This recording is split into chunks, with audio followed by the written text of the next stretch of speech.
Hello friends, welcome to crazy G K trick. तो दोस्तों, आज के वीडियो लेक्चर में हम उत्तर प्रदेश के मध्यकालीन इतिहास या फिर मेडिवल हिस्ट्री को डिस्कस करेंगे।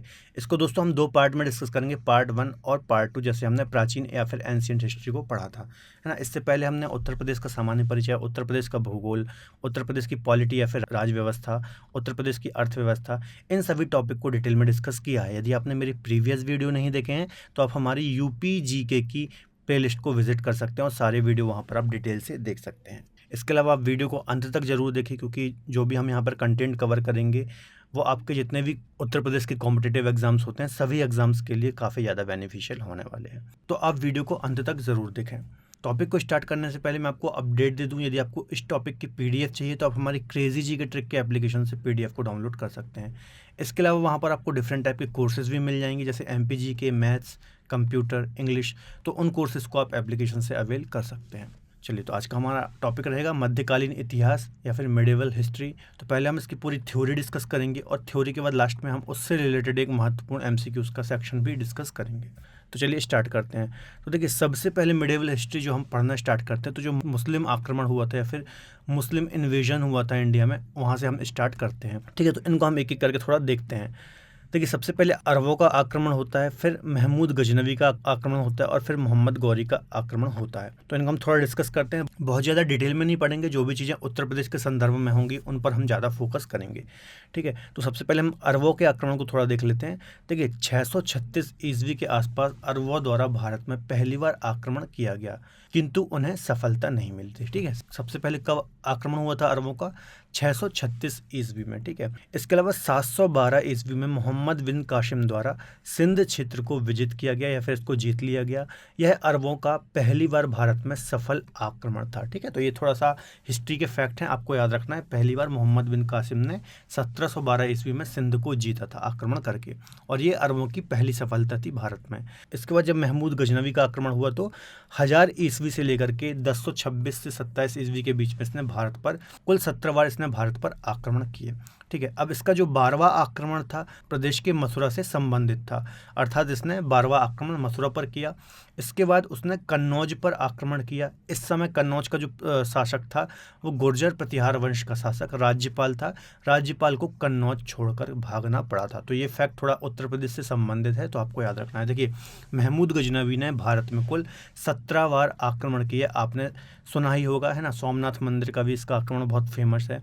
तो आपने ये सारी चीज़ें हिस्ट्री में पढ़ी होंगी, लेकिन हमें बहुत ज़्यादा डिटेल में नहीं पढ़ना है, हमें बस उत्तर प्रदेश के संदर्भ में चीज़ें पढ़नी है। तो देखिए, इसने 17 बार आक्रमण किए। इसका जो 12वां आक्रमण था वो मथुरा से संबंधित था, मथुरा या फिर आप बोलें यूपी से संबंधित था। इसके बाद उसने कन्नौज पर आक्रमण किया, अगला आक्रमण उसका कन्नौज पर था। और यहाँ का जो शासक था गुर्जर प्रतिहार वंश का शासक राज्यपाल। ठीक है, तो यहाँ का जो शासक था उसे कन्नौज छोड़कर भागना पड़ा था। ठीक है, इसके बाद देखिए, जब राज्यपाल राज्य छोड़ करके भाग जाता है, एक चंदेल शासक था विद्याधर। इसने राज्यपाल को दंडित करने के लिए हिंदू राजपूत शासकों का एक समूह बनाया और उसने आक्रमण करके उसकी हत्या कर दी है। ठीक है, तो ये थोड़ा आपको डिटेल याद रखनी है। सबसे पहले गजनवी ने आक्रमण किया, है ना, यहाँ पर जो राज्यपाल था उसको कन्नौज छोड़ करके भागना पड़ा। फिर आगे चल करके जो चंदेल शासक था विद्याधर, इन्होंने हिंदू राजपूत शासकों के साथ एक समूह बनाया और इसकी हत्या कर दी। इसके बाद गजनवी का जो 14वां आक्रमण था वो बुंदेलखंड रीजन में था, है ना। बुंदेलखंड रीजन आपको पता होगा, हमने पढ़ा है। इस समय बुंदेलखंड पर चंदेल वंश का शासक विद्याधर का शासन था, किंतु महमूद गजनवी के आक्रमण को इसने सफल नहीं होने दिया। ठीक है, तो इसका अगला आक्रमण कहाँ था? बुंदेलखंड रीजन पर था, परंतु विद्याधर उस टाइम शासक था चंदेल वंश का और महमूद गजनवी का यह आक्रमण सफल नहीं हो पाया था। अब हम पढ़ते हैं मोहम्मद गौरी के बारे में।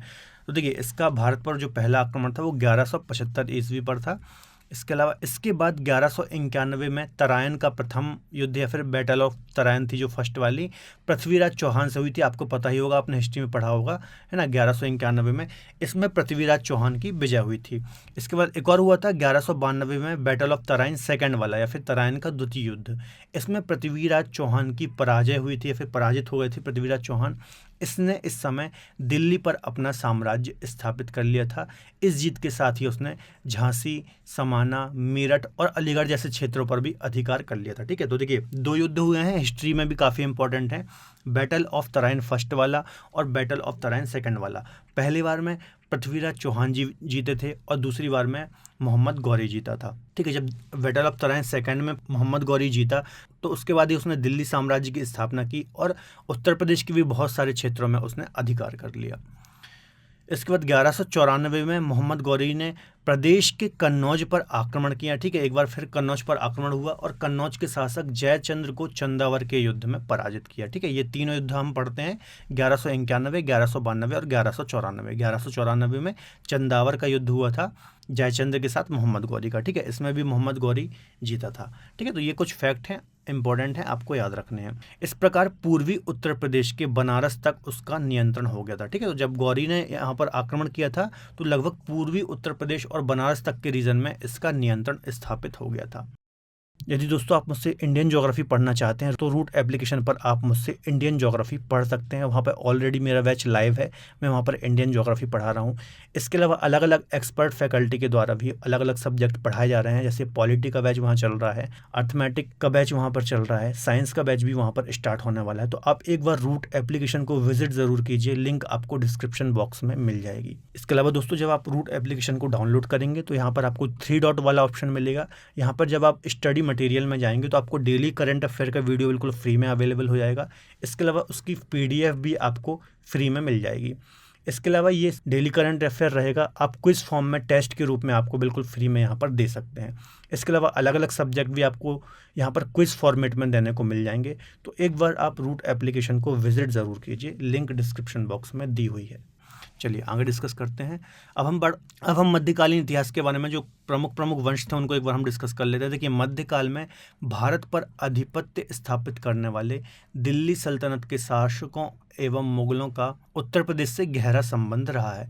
इन शासकों के द्वारा प्रदेश में कुछ महत्वपूर्ण नगर बसाए गए, साथ ही विश्व प्रसिद्ध स्थापत्य का भी निर्माण कराया गया। ठीक है, तो जितने भी दिल्ली सल्तनत के शासक प्रशासक रहे हैं, इसके अलावा मुगल शासक रहे हैं, ठीक है, इनका उत्तर प्रदेश से गहरा संबंध रहा है।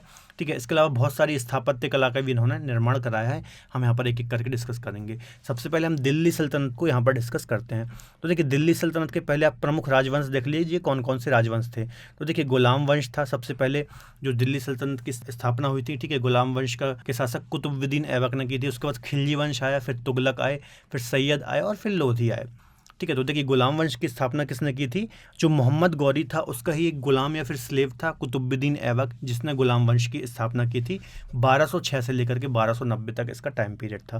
फिर खिलजी आए थे, जलालुद्दीन फिरोज खिलजी इसका संस्थापक था। 1290 से लेकर के 1320 तक इसका शासन था। फिर तुगलक आए थे, इसका संस्थापक कौन था? तो गयासुद्दीन तुगलक था। 1320 से लेकर के 1414 तक इसका टाइम पीरियड था। इसके बाद सैयद वंश आया है ना, खिज्र खां इसके संस्थापक थे। 1414 से लेकर के 1451 तक इसका शासन था। और फिर लास्ट में लोधी वंश आया, इसका जो संस्थापक था वो बहलोल लोधी था। 1451 से लेकर के 1526। तो ये दिल्ली सल्तनत में हम इतनी चीज़ें पढ़ते हैं, लेकिन हमें उत्तर प्रदेश में सिर्फ वही पढ़ेंगे जो उत्तर प्रदेश के संदर्भ में यहाँ पर रिलेटेड है ना। अब देखिए, जैसे गुलाम वंश का संस्थापक कुतुबुद्दीन ऐबक था, है ना। दिल्ली सल्तनत का जो पहला सुल्तान था वो कुतुबुद्दीन ऐबक ही था। इसी ने दिल्ली सल्तनत की एक प्रकार से स्थापना की थी। इसके बाद इल्तुतमिश आया। इसके बाद देखिए, इल्तुतमिश आया, ठीक है, सुल्तान बनने से पूर्व है बदायूं का इक्तेदार या फिर गवर्नर था। तो ये पॉइंट आपको याद रखना है। जो इल्तुतमिश था जो कि गुलाम वंश का शासक था, ठीक है, ये बदायूं का इक्तेदार या फिर गवर्नर था। इसके बाद एक और रजिया सुल्तान थी, आपने इनके बारे में पढ़ा ही होगा हिस्ट्री में। भारत की प्रथम मुस्लिम शासिका थी। काफ़ी इंपॉर्टेंट फैक्ट है, अक्सर एग्जाम में देखा जाता है। ठीक है, तो ये कुछ प्रमुख शासक थे गुलाम वंश के, तो आपको याद रखना है। इसके अलावा तुगलक वंश था, इसके संस्थापक कौन थे? गयासुद्दीन तुगलक, फिरोज शाह तुगलक, और एक और प्रमुख शासक थे फिरोज शाह तुगलक। इनके बीच में भी एक और थे मोहम्मद बिन तुगलक। ठीक है, लेकिन अभी उनको हमें यहाँ पर नहीं पढ़ना है, बस मैं आपको मेन बता रहा हूँ, क्योंकि फिरोज शाह तुगलक का उत्तर प्रदेश से यहाँ पर गहरा संबंध है और काफ़ी चीज़ें हम यहाँ पर पढ़ने वाले हैं। तो देखिए, उत्तर प्रदेश में 2 नए नगरों फिरोज़ाबाद और जौनपुर का निर्माण करवाया था फिरोज शाह तुगलक ने। ठीक है, तो काफ़ी ज़्यादा इंपॉर्टेंट ये फैक्ट है कि फिरोज़ाबाद और जौनपुर का निर्माण किसने करवाया था। सीधे से एग्जाम में क्वेश्चन आता है कि इन 2 नगरों की स्थापना किसने करवाई थी, तो फिरोज शाह तुगलक ने करवाई थी। इसके अलावा लोधी वंश आता है अगला। तो लोधी वंश का जो संस्थापक था वो कौन था? बहलोल लोधी था।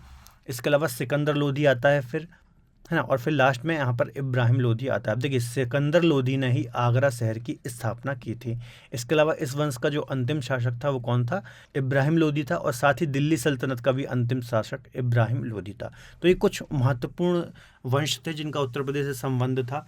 ठीक है, तो इनको हम थोड़ा डिस्कस करेंगे, जो महत्वपूर्ण पॉइंट हैं उत्तर प्रदेश के संदर्भ में। चलिए जौनपुर के बारे में थोड़ा डिस्कस करते हैं। देखिए इसकी स्थापना फिरोज शाह तुगलक ने की थी 1358 ईस्वी में। मैंने अभी बताया था फिरोज शाह तुगलक ने 2 नगरों की स्थापना की थी, एक फिरोजाबाद और एक जौनपुर, है ना। तो ये दोनों आपको याद रखना है। इसके अलावा जौनपुर के शाही किले का निर्माण भी फिरोज शाह तुगलक ने कराया था। ये आप देख सकते हैं इमेज में, ये जौनपुर का शाही महल है जिसकी स्थापना किसने कराई थी, फिरोज शाह तुगलक ने कराई थी। इसके अलावा जौनपुर किस नदी के किनारे स्थित है, तो गोमती नदी के किनारे स्थित है जौनपुर। तुगलक वंश के बाद 1394 ईस्वी में मलिक हुसैन सरवर ने जौनपुर में शार्की साम्राज्य की स्थापना की थी। ठीक है, देखिए तुगलक वंश के बाद 1394 ईस्वी में मलिक हुसैन सरवर ने जौनपुर में शार्की साम्राज्य की स्थापना की थी। ये मलिक हुसैन सरवर कौन था, जो मोहम्मद बिन तुगलक था, इसका फिरोज शाह तुगलक का चचेरा भाई था। ठीक है, उसी का ये दास था और इसने ही शार्की साम्राज्य की स्थापना की थी जौनपुर में। ठीक है, जो मलिक हुसैन सरवर था इसे जौनपुर की स्वतंत्र सत्ता का संस्थापक भी कहा जाता है। ठीक है, ये भी पॉइंट आपको याद रखना है। इसने मलिक उस सर्क की उपाधि भी धारण की थी, यहीं से इसके जो वंश का नाम है सार्की वंश आया। ठीक है, चलिए आगे डिस्कस करते हैं। 1394 ईस्वी में दिल्ली सल्तनत से स्वतंत्र होने वाला पहला राज्य जौनपुर था। इसकी स्वतंत्रता का श्रेय मलिक हुसैन सरवर को जाता है। ठीक है, तो ये भी फैक्ट काफ़ी इंपॉर्टेंट है।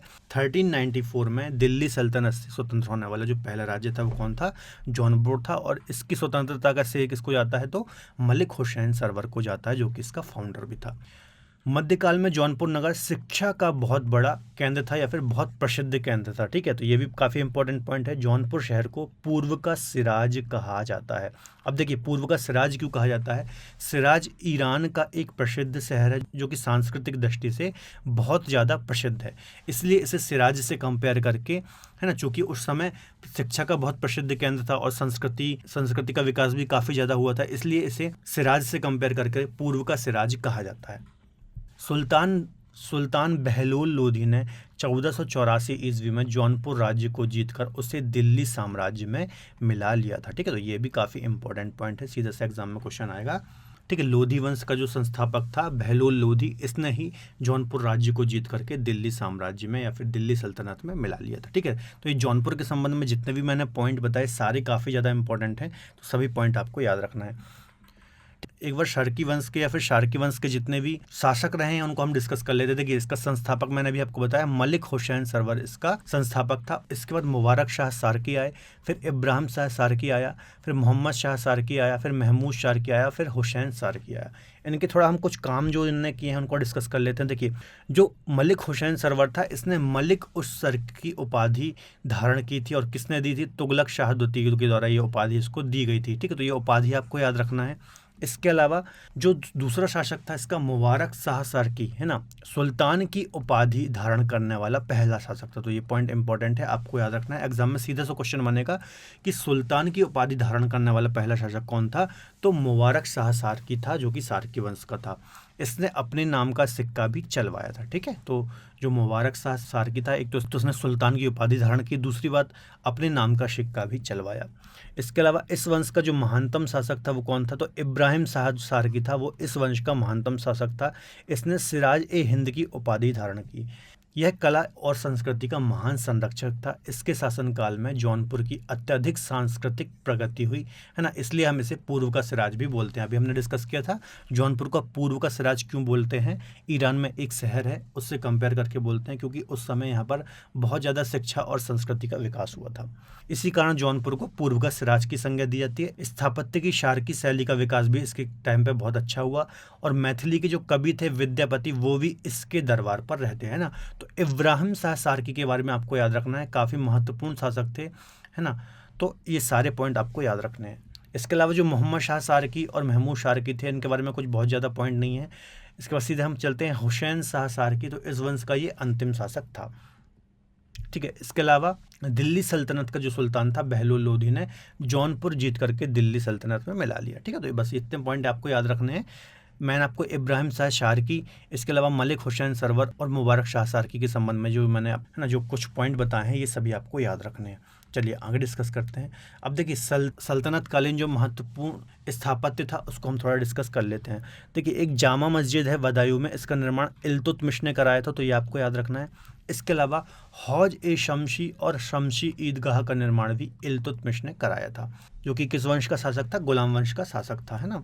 इसके अलावा जौनपुर की स्थापना अभी मैंने बताया फिरोज शाह तुगलक ने अपने भाई मोहम्मद बिन तुगलक उर्फ जूना खां की याद में जौनपुर नगर की स्थापना की थी। ठीक है, तो अभी मैंने आपको डिस्कस कराया जौनपुर की स्थापना किसने करवाई? फिरोज शाह तुगलक ने कराई थी। और किसकी याद में कराई थी? तो ये भी आपको याद रखना, जो इसका चचेरा भाई था मोहम्मद बिन तुगलक, इसी की याद में कराई थी। इसके अलावा फिरोज शाह तुगलक ने फिरोज़ाबाद नामक नगर की भी स्थापना कराई थी, है ना, तो ये भी मैंने आपको अभी पॉइंट बताया। इसके अलावा आगरा की स्थापना ये भी डिस्कस करा दिया, सिकंदर लोधी ने 1506 में की थी। इसने इसे अपनी उपराजधानी के रूप में भी मान्यता दी थी। जौनपुर के जामा मस्जिद और लाल दरवाजा का निर्माण हुसैन शाह सारकी ने जौनपुर के जामा मस्जिद और लाल दरवाजा का निर्माण करवाया था। ठीक है, इसके अलावा जौनपुर की अटाला मस्जिद और झांझरी मस्जिद का निर्माण इब्राहिम शाह सारकी ने कराया था। तो ये महत्वपूर्ण स्थापत्य हैं जो कि सल्तनत काल से संबंधित हैं, काफ़ी इंपॉर्टेंट है, यहाँ से एग्जाम में क्वेश्चन भी आते हैं, तो आपको सारे याद रखने हैं। चलिए अब हम मुगल काल को डिस्कस करते हैं। तो देखिए आपको पता ही होगा मुगल काल का जो फाउंडर था वो कौन था? बाबर था, जिसका शासनकाल कब से कब तक था? तो 1526 से लेकर के 1530 तक इसने शासन किया था, और 1530 में ही इसकी मृत्यु हो गई थी। तो देखिए पानीपत का जो प्रथम युद्ध हुआ था 1526 में, ये इब्राहिम लोधी और बाबर के मध्य हुआ था, जिसमें बाबर ने इब्राहिम लोधी को पराजित कर दिया था और मुगल साम्राज्य की नींव रखी थी, या फिर मुगल साम्राज्य की स्थापना की थी, है ना। तो हिस्ट्री में आपने पढ़ा ही होगा 1526 में बाबर और इब्राहिम लोधी के मध्य पानीपत का प्रथम युद्ध हुआ था। इसके अलावा 1527 में खानवा के युद्ध में राणा सांगा को पराजित करके अवध और कन्नौज पर अधिकार कर लिया था। और 1527 में जो इसने राणा सांगा के साथ खानवा का युद्ध लड़ा था, इसमें बाबर विजय हुआ तो उसने अवध और कन्नौज क्षेत्र पर भी अधिकार कर लिया था। तो ये एक इम्पॉर्टेंट फैक्ट है यूपी के दृष्टिकोण से, ठीक है, तो आपको याद रखना है।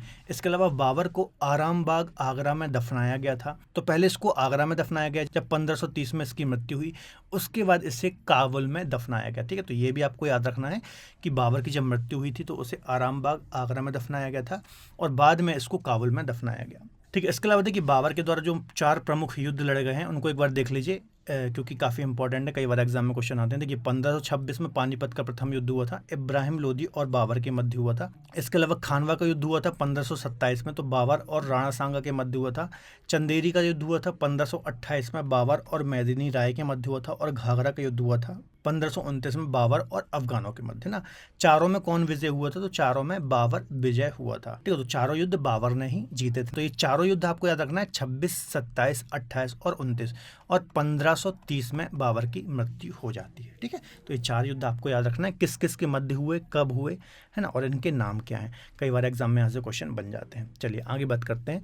चलिए अब हम देखते हैं हुमायूं को। तो देखिए हुमायूं एक ऐसा शासक था जिसने अलग अलग टाइम पीरियड में शासन किया है। पहला शासन था इसका 1530 से 1540 और फिर 1555 से लेकर के 1556, है ना। पहले कार्यकाल में जब वो शेर खां से हारता है उसके बाद ये सिंध चला जाता है, ठीक है, फिर उसके बाद फिर से ये आता है और अपना प्रशासन स्थापित करता है। तो देखिए 1530 में आगरा में इसका राज्याभिषेक हुआ, तो ये इंपॉर्टेंट फैक्ट है ना। इसका राज्याभिषेक कहाँ हुआ था? आगरा में हुआ था। जब बाबर की मृत्यु हो जाती है उसके बाद इसका राज्याभिषेक होता है ना। इसके अलावा जो इसके द्वारा 2 प्रमुख युद्ध लड़े गए थे उनको हम डिस्कस कर लेते हैं। तो पहला युद्ध है चौसा का युद्ध। तो यह युद्ध शेर खां और हुमायूं के मध्य हुआ था। इसमें कौन विजय हुआ था? तो शेर खां विजित हुआ था इसमें, है ना। 1539 में ये युद्ध लड़ा गया था। इसके अलावा इस युद्ध में शेर खां की विजय हुई थी, ये पॉइंट मैंने आपको बता ही दिया, है ना। इस युद्ध के बाद शेर खां ने शेर शाह की उपाधि धारण की थी। इसके अलावा दूसरा इसका युद्ध था विलग्राम या फिर कन्नौज का युद्ध। यह युद्ध भी शेर खां और हुमायूं के मध्य हुआ। इसमें भी शेर खां विजय हुआ और इस युद्ध में हारने के बाद हुमायूं सिंध चला जाता है। ठीक है, फिर यहाँ पर शेर खां का शासन स्थापित हो जाता है। तो ये कुछ फैक्ट आपको याद रखने हैं। और ये जो 2 महत्वपूर्ण युद्ध है चौसा और बिलग्राम का, ये भी आपको याद रखना है। ठीक है, अब हम बात करते हैं अकबर की। 1556 से लेकर के 1605 तक इसने शासन किया। चलिए, तो इसका राज्याभिषेक कब हुआ था? तो 1556 में हुआ था। पंजाब के कालनौर में इसका राज्याभिषेक हुआ था। इसके अलावा उपाधि इसने कौन सी धारण की थी? तो जलालुद्दीन मोहम्मद अकबर बादशाही गाजी की इसने उपाधि धारण की और फिर यह गद्दी पर बैठा। इसके अलावा इसका संरक्षक कौन था? तो बैरम खां इसका संरक्षक था। चूंकि अकबर का राज्याभिषेक बहुत कम एज में हो गया था, इसलिए उसका जो संरक्षक था वो बैरम खां था। ठीक है, चलिए आगे बात करते हैं। अकबर के नवरत्न कौन कौन थे? तो बताऊँ, बीरबल, अबुल फजल, टोडरमल, तानसेन, मानसिंह, अब्दुल रहीम खान खाना, हकीम हुकाम। ठीक है, तो ये अकबर के 9 रत्न थे, आपको याद रखना है, कई बार यहाँ से क्वेश्चन पूछ लिया जाता है। अकबर के 9 रत्नों में से 2 बीरबल और टोडरमल का संबंध कहाँ से था? उत्तर प्रदेश से था। तो इनको हम थोड़ा देख लेते हैं। तो देखिए, जो बीरबल है इनका जन्म कहाँ हुआ था? तो कालपी उत्तर प्रदेश में इनका जन्म हुआ था। इनका जो मूल नाम था वो क्या था? महिषदास इनका मूल नाम था। इनको उपाधि भी दी गई थी, एक कविप्रिय और कविराज की उपाधि दी गई थी। इसके अलावा दीन इलाही धर्म जो कि अकबर के द्वारा शुरू किया गया था, इसको स्वीकार करने वाला पहला और अंतिम हिंदू कौन था? तो बीरबल था, है ना, ये बात आपको याद रखनी है। इसके अलावा एक और नवरत्नों में से एक टोडरमल, जिसका संबंध उत्तर प्रदेश से था। तो इसका संबंध उत्तर प्रदेश के सीतापुर से था। 1580 ईस्वी में धैशाला बंदोबस्त व्यवस्था इसने लागू की थी। ठीक है, तो इन दोनों का आपको थोड़ा याद रखना है, बीरबल और टोडरमल के बारे में, क्योंकि इनका उत्तर प्रदेश से संबंध है। देखिए, आगरा से 36 किलोमीटर दूर फतेहपुर सीकरी में अकबर के द्वारा एक किले या फिर फोर्ट का निर्माण करवाया गया था। तो अभी हम डिस्कस करेंगे जितने भी मुगल कालीन स्थापत्य कला हैं, चाहे वो किले हों, मकबरे हों, है ना, सारे हम अभी डिस्कस करेंगे डिटेल में। इसके अलावा अकबर की धार्मिक नीति के बारे में बात करें तो अकबर द्वारा धार्मिक विषयों पर चर्चा करने के लिए फतेहपुर सीकरी में इसने एक इबादत खाने का निर्माण करवाया था। ठीक है, तो ये काफ़ी इंपॉर्टेंट पॉइंट है, आपको याद रखना है। अकबर ने इबादत खाने का निर्माण कहाँ कराया था? तो फतेहपुर सीकरी में इसने एक इबादत खाने का निर्माण करवाया था, है ना। यहाँ पर क्या होता था, अलग अलग धर्मों के जो धार्मिक गुरु होते थे यहाँ पर आते थे और डिस्कशन वगैरह करते थे, है ना। इसके अलावा इसने एक दीन इलाही नाम का नया धर्म भी चलाया था, आपको पता होगा, वो आप हिस्ट्री में पढ़ते हैं, उतना डिटेल में हम अभी नहीं जाएंगे। ठीक है, इसके अलावा अकबर के काल को हिंदी साहित्य का स्वर्ण काल या फिर स्वर्ण युग भी कहा जाता है। देखिए, अकबर के टाइम पीरियड में ही फारसी के साथ साथ हिंदी का भी काफ़ी विकास हुआ, हिंदी साहित्य का काफ़ी विकास हुआ, इसलिए अकबर के टाइम पीरियड को हिंदी साहित्य का स्वर्ण युग भी कहा जाता है। अकबर ने अपनी गुजरात विजय की याद में राजधानी फतेहपुर सीकरी में एक बुलंद दरवाजा का निर्माण करवाया था। ठीक है, तो ये देखिए, ये बुलंद दरवाजा है जो कि फतेहपुर सीकरी में स्थित है और इसने इसका निर्माण कब करवाया था? जब इसने गुजरात विजय की थी। अकबर के द्वारा 1583 ईस्वी में प्रयाग का नाम बदल करके इलाहाबाद रखा गया था, है ना। तो वर्तमान में आपको पता होगा फिर से इसका नाम प्रयागराज हो गया है ना। तो ये भी एग्जाम में क्वेश्चन बन सकता है कि ये नाम चेंज किसने किया था, तो आपको पता होना चाहिए अकबर के द्वारा ही प्रयाग नाम परिवर्तित करके इलाहाबाद रखा गया था और फिर वर्तमान में अभी योगी आदित्यनाथ ने इसका नाम वापस से प्रयागराज कर दिया है। ठीक है, इसकी मृत्यु कब हुई? तो जो 1605 ईस्वी में इसकी मृत्यु हो गई थी। मकबरा कहाँ है? तो आगरा के निकट सिकंदरा में इसका मकबरा है। ठीक है, तो ये सारी डिटेल आपको याद रखना है, उत्तर प्रदेश के संबंध में काफ़ी इंपॉर्टेंट है। इसके अलावा अब हम बात करते हैं जहांगीर की। जहांगीर द्वारा पहली बार आगरा के किले की शाह बुर्ज के मध्य एक न्याय की जंजीर लगवाई, है ना। तो आपको पता ही होगा, इसका जो किला था उसके सामने उसने एक न्याय की जंजीर लगवाई थी। जिस किसी को भी न्याय की ज़रूरत होती थी तो वो उस जंजीर को खींच करके अपना न्याय ले सकता था। इसके अलावा जहांगीर के शासनकाल में चित्रकला अपने चरमोत्कर्ष पर थी। इसी कारण से इसके शासनकाल को चित्रकला का स्वर्ण युग भी कहा जाता है ना। तो आपको उन्हें हिस्ट्री में पढ़ा ही होगा कि जो जहांगीर था ये पेंटिंग्स वगैरह का बहुत ज़्यादा शौकीन था और इसके टाइम पीरियड में इसके दरबार में काफ़ी सारे चित्रकार भी थे और काफ़ी चित्रकला का विकास हुआ। इसी के चलते इसके काल को चित्रकला का स्वर्ण काल भी कहा जाता है। इसके अलावा जहांगीर स्वयं चित्रकला में काफ़ी ज़्यादा दक्ष था। अब हम बात करते हैं शाहजहाँ की। तो शाहजहाँ ने मुग़ल साम्राज्य की राजधानी को आगरा से दिल्ली स्थानांतरित किया, साथ ही शाहजहानाबाद नगर भी बसाया या फिर इसकी स्थापना की। ठीक है, तो ये भी काफ़ी ज़्यादा इंपॉर्टेंट पॉइंट है, आपको याद रखना है। शाहजहाँ ने आगरा से दिल्ली कैपिटल को स्थापित किया था। इसके अलावा एक नगर भी बसाया था जिसका नाम था शाहजहानाबाद। ठीक है, शाहजहाँ ने आगरा में अपनी बेगम मुमताज़ महल की याद में ताजमहल का निर्माण करवाया था। ठीक है, तो जो शाहजहाँ था आपको पता ही होगा ताजमहल के बारे में, इनकी बेगम थी मुमताज़ महल, इनकी ही याद पर इन्होंने ताजमहल का निर्माण करवाया था। साथ ही शाहजहाँ ने आगरा के किले में मोती मस्जिद का भी निर्माण करवाया था। ठीक है, इसके अलावा शाहजहाँ ने आगरा के किले में मोती मस्जिद का भी निर्माण कराया था, ये आप इमेज में देख सकते हैं। ठीक है, तो ये सारी डिटेल आपको याद रखना है, एग्जाम में यहाँ से क्वेश्चन बन जाते हैं। चलिए अब हम मुगल कालीन स्थापत्य कला को देख लेते हैं। तो देखिए, एक एक करके हम यहाँ पर डिस्कस करते हैं। देखिए, संभल में जामा मस्जिद और अयोध्या की बाबरी मस्जिद का निर्माण बाबर के द्वारा करवाया। ये वही बाबरी मस्जिद है, ठीक है, जिसके स्थान पर अभी राम मंदिर का निर्माण कराया जा रहा है, तो आपको पता ही होगा। इसके अलावा फतेहपुर सीकरी, आगरा एवं इलाहाबाद के किले का निर्माण अकबर के द्वारा करवाया गया था, ठीक है। तो फतेहपुर सीकरी नगर भी बसाया था अकबर ने। इसके अलावा आगरा के किले के निर्माण, इलाहाबाद के किले के निर्माण भी अकबर के द्वारा किया गया था। फतेहपुर सीकरी के पंचमहल, जोधाबाई महल, बीरबल महल, जामा मस्जिद, बुलंद दरवाज़ा, शेख सलीम चिश्ती का मकबरा आदि का निर्माण अकबर के द्वारा करवाया गया था। तो आपको याद रखना है, ये जितने भी चीज़ें हैं ये सभी, इनका निर्माण किसने करवाया था? अकबर के द्वारा ही करवाया गया था। आगरा के जहांगीरी महल का निर्माण भी अकबर के द्वारा करवाया गया था। तो देखिए, कई बार एग्जाम में क्वेश्चन आ जाता है कि इस महल का निर्माण किसने कराया था या फिर इस मस्जिद का निर्माण किसने कराया था, और यहाँ पर अक्सर कंफ्यूज भी होता है कि अकबर ने कराया था, जहांगीर ने करवाया था या फिर किसने करवाया था। तो आपको अच्छे से ये चीज़ें याद रखनी है। इसके अलावा आगरा में एतमादुद्दौला के मकबरे का निर्माण नूरजहां ने करवाया, ठीक है। तो ये भी पॉइंट याद रखना है, एतमादुद्दौला के मकबरे का निर्माण किसने करवाया था? नूरजहां ने करवाया था। सिकंदरा में अकबर का मकबरा तथा मरियम उज जमानी के मकबरे का निर्माण जहांगीर ने करवाया था, ठीक है। तो सिकंदर में अकबर का मकबरा और मरियम उज जमानी का मकबरे का निर्माण जहांगीर ने करवाया था। इसके अलावा आगरे के किले, ताजमहल, दीवाने आम, दीवाने खास, मोती मस्जिद का निर्माण शाहजहां ने कराया था, ठीक है। तो ये शाहजहां के द्वारा जो निर्माण कराए गए थे, आगरा का किला, ताजमहल, दीवाने आम, दीवाने खास, मोती मस्जिद, तो ये सब शाहजहां ने निर्माण करवाए थे, ठीक है। तो ये सभी मुगल कालीन स्थापत्य कला है, तो आपको याद रखना है, कई बार यहाँ से क्वेश्चन आते हैं। चलिए, अब हम उत्तरवर्ती मुगल साम्राज्य को थोड़ा डिस्कस कर लेते हैं। देखिए, औरंगजेब की मृत्यु के पश्चात लगभग सभी मुगल बादशाह दुर्बल और अयोग्य सिद्ध हुए, जिसके कारण वह अपनी सत्ता संभाल नहीं सके, ठीक है। देखिए, 1707 में औरंगजेब की मृत्यु हो जाती है और इसके जितने भी उत्तराधिकारी या फिर इसके बाद के जितने भी मुगल बादशाह थे वो बहुत ज़्यादा योग्य नहीं थे। इस कारण से धीरे धीरे जो मुगल साम्राज्य था इसका पतन स्टार्ट हो जाता है और 1757 ईस्वी तक 5 स्वतंत्र राज्य होते हैं उत्तर प्रदेश रीजन में, ठीक है। तो उत्तर प्रदेश रीजन में 5 स्वतंत्र राज्यों की स्थापना होती है। जैसे मेरठ तथा बरेली के उत्तर में पठान नाजिब खान अपना राज्य स्थापित करते हैं। मेरठ तथा दोआब क्षेत्र में रोहिलखंड, मध्य दोआब क्षेत्र में फर्रुखाबाद के नवाब, अवध तथा पूर्वी जनपदों पर अवध के नवाब और बुंदेलखंड पर मराठों का शासन स्थापित हो जाता है। इस प्रकार से 5 राज्य स्वतंत्र होते हैं उत्तर प्रदेश रीजन में। इसके अलावा अंतिम जो मुगल बादशाह थे वो बहादुर शाह जफर द्वितीय थे। इनका कार्यकाल कब तक था? 1837 से लेकर के 1857 तक। तो ये चीज़ आपको याद रखनी है। तो ये अंतिम मुगल बादशाह थे। कई बार यहाँ से एग्जाम में क्वेश्चन आता है, तो आपको याद रखना है। चलिए, अब मिडेवल हिस्ट्री के कुछ महत्वपूर्ण फैक्ट और देख लेते हैं। देखिए, दिल्ली सल्तनत का सुल्तान सिकंदर लोदी ने अपनी कैपिटल को दिल्ली से आगरा शिफ्ट किया था या फिर स्थानांतरित किया था। काफ़ी इंपॉर्टेंट फैक्ट है, आपको याद रखना है।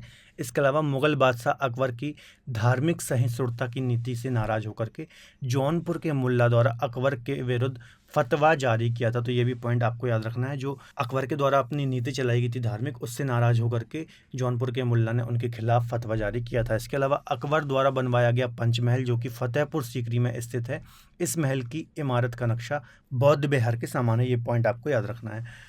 जो पंचमहल अकबर ने बनवाया था ना, जो कि फतेहपुर सीकरी में स्थित है, इसका जो नक्शा है किसके समान है? तो बौद्ध विहार के समान है। ये पॉइंट आपको याद रखना है। आगरा स्थित ताजमहल में हिंदू तथा ईरानी वास्तु कला का समन्वय हमें देखने को मिलता है, ठीक है। तो जो आगरा का ताजमहल बनाया गया है वो हिंदी और ईरानी वास्तुकला को मिक्स करके बनाया गया या फिर इनका हमें समन्वय देखने को मिलता है। इसके अलावा आगरा स्थित ताजमहल का जो मुख्य वास्तुकार था वो कौन था? उस्ताद अहमद लाहौरी आगरा में स्थित ताजमहल का मुख्य वास्तुकार था। इसके अलावा स्वर्गद्वारी या फिर कन्नौज को थोड़ा देख लेते हैं। प्लेग के प्रकोप फैलने के दौरान मोहम्मद बिन तुगलक ने प्रदेश की स्वर्ग नगरी नामक स्थान पर शरण ली थी। तो ये पॉइंट आपको याद रखना है ना। जब प्लेग का प्रकोप फैला था तो मोहम्मद बिन तुगलक, जो कि तुगलक वंश का शासक था, इसने स्वर्गद्वारी या फिर कन्नौज में अपनी शरण ली थी। तो ये फैक्ट भी आपको याद रखना है, इंपॉर्टेंट है। चलिए, अब हम इससे रिलेटेड कुछ क्वेश्चन यहाँ पर डिस्कस कर लेते हैं। तो चलिए, पहला क्वेश्चन है, आगरा शहर की स्थापना किस शासक के द्वारा की गई थी? तो इसका आंसर हो जाएगा सिकंदर लोदी। बहुत ही सिंपल सा क्वेश्चन है, मैंने आपको डिस्कस कराया था। अगला क्वेश्चन है, सिराज ए हिंद के नाम से कौन सा नगर प्रसिद्ध है? तो इसका आंसर क्या हो जाएगा? जौनपुर को सिराज ए हिंद की संज्ञा भी दी जाती है। आपको पता होगा मध्यकाल में शिक्षा व संस्कृति का प्रमुख केंद्र था, इसलिए इसको हम सिराज ए हिंद बोलते हैं। अगला क्वेश्चन है, अटाला मस्जिद कहाँ पर स्थित है? तो इसका आंसर हो जाएगा डी, जौनपुर पे स्थित है अटाला मस्जिद। इब्राहिम शाह सार्की के द्वारा अटाला मस्जिद का निर्माण कराया गया था। ठीक है, चलिए नेक्स्ट क्वेश्चन पे चलते हैं। अगला क्वेश्चन है बहुत इंपॉर्टेंट है, कई बार एग्जाम में आया हुआ है। जौनपुर नगर किसकी याद में स्थापित किया गया था? तो ये चीज़ मैंने आपको बताई थी, मोहम्मद बिन तुगलक जो कि फिरोज शाह तुगलक का भाई था, इसकी याद में फिरोज शाह तुगलक ने जौनपुर नगर की स्थापना की थी या फिर उसने बसाया था। अगला क्वेश्चन है, बदायूं की जामा मस्जिद किसने बनवाई थी? तो इसका आंसर हो जाएगा ए, इल्तुतमिश ने बदायूं की जामा मस्जिद को निर्माण करवाया था। ठीक है, इसके अलावा जो जौनपुर में है जामा मस्जिद, उसका निर्माण किसने कराया था? तो हुसैन शाह सार्की ने उसका निर्माण करवाया था। चलिए अगला क्वेश्चन है, आगरा के किले में मोती मस्जिद का निर्माण किसने करवाया? तो इसका आंसर हो जाएगा डी, शाहजहां ने करवाया था। जो आगरा में मोती मस्जिद है उसका निर्माण शाहजहां के द्वारा करवाया गया था। इसके अलावा शाहजहां ने क्या क्या चीज़ें बनवाई हैं? तो ताजमहल, दीवान आम, दीवान खास, ये सारी चीज़ें शाहजहां के द्वारा बनवाई गई हैं। ठीक है, अगला क्वेश्चन है, किस सल्तनत कालीन सुल्तान ने अपनी राजधानी को दिल्ली से आगरा स्थानांतरित किया? तो इसका आंसर हो जाएगा सी, सिकंदर लोधी ने अपनी कैपिटल को या फिर अपनी राजधानी को दिल्ली से आगरा स्थानांतरित किया था। अगला क्वेश्चन है, एतमाद-उद-दौला का मकबरा कहाँ पर स्थित है? तो इसका आंसर हो जाएगा सी, आगरा में स्थित है एतमाद-उद-दौला का मकबरा। ठीक है, किसने बनवाया था? नूरजहां ने बनवाया था अपने पिता की याद में।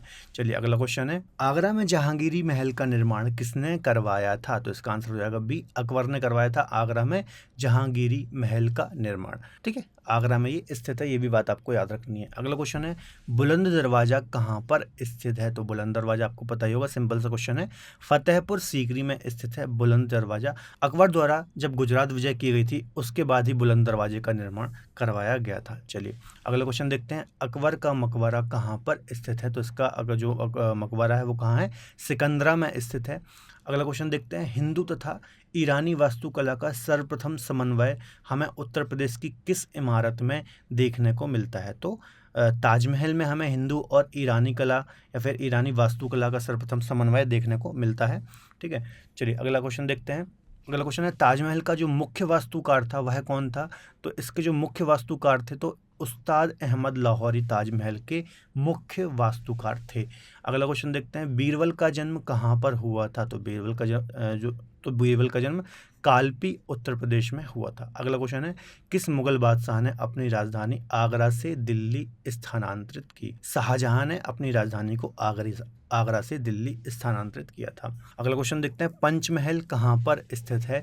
तो पंचमहल फतेहपुर सीकरी में स्थित है पंचमहल। ठीक है, ये सारी चीज़ें मैंने आपको बताई थी, जितने भी ये किले या फिर मकबरे हैं तो ये सब मैंने आपको डिस्कस कराए थे, काफ़ी इंपॉर्टेंट है, कई बार यहाँ से क्वेश्चन पूछ जाते हैं, है ना। इसके अलावा अगला क्वेश्चन है, शेख सलीम चिश्ती का मकबरा कहाँ पर स्थित है? तो फतेहपुर सीकरी में शेख सलीम चिश्ती का मकबरा स्थित है। इसके अलावा अंतिम मुगल बादशाह कौन था? नेक्स्ट क्वेश्चन है हमारा, तो इसका आंसर हो जाएगा बहादुर शाह जफर द्वितीय। ये भी काफ़ी ज़्यादा इंपॉर्टेंट क्वेश्चन है, कई बार एग्जाम में रिपीट होता है।